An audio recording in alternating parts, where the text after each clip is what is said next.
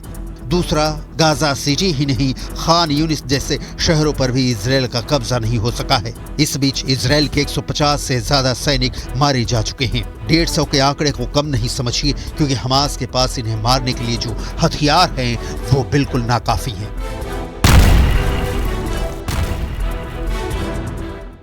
Israel की जनता अब अपने बंधक परिजनों की रिहाई चाहती है। बेन्यामिन के हाथ 3 महीने बाद भी खाली हैं। इसका कारण हमास की सिर्फ प्रतिरोधक क्षमता नहीं है, इसका कारण है आम फिलिस्तीनियों के प्रति सहानुभूति। खुद इजराइल के भीतर युद्ध विराम के लिए प्रदर्शन हो रहे हैं। सोशल मीडिया पर नेतन्याहू की खूब आलोचना हो रही है और हमास इस बीच जितना संभव हो सके हमला कर रहा है। जमीन पर हमास को भले ही ईरान या तुर्की जैसे देशों का साथ नहीं मिल रहा है, लेकिन माहौल तो ये देश बना ही रहे हैं। Bunlar bize Hitler'i de aratacak. Bu Netanyahu'nun yaptıklarının Hitler'den geri kalır yanı var mı? Yok. Şu an itibariyle Hitler bunun kadar zengin değildi. Bu Hitler'e göre daha zengin. Batı'dan alıyor destekleri. Amerika'dan her türlü destek geliyor. Ve bütün bu desteklerle 20 bini aşkın Gazze'liyi bunlar ne yaptılar?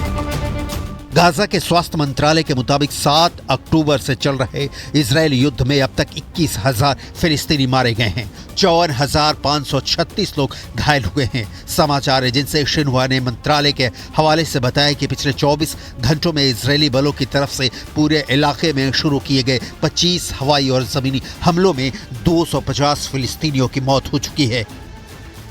मौतों की तादाद अभी और बढ़ी निश्चित है। Israel की तरफ से ऐसा कोई संकेत नहीं दिखता कि वो युद्ध विराम का ऐलान करने के मूड में है।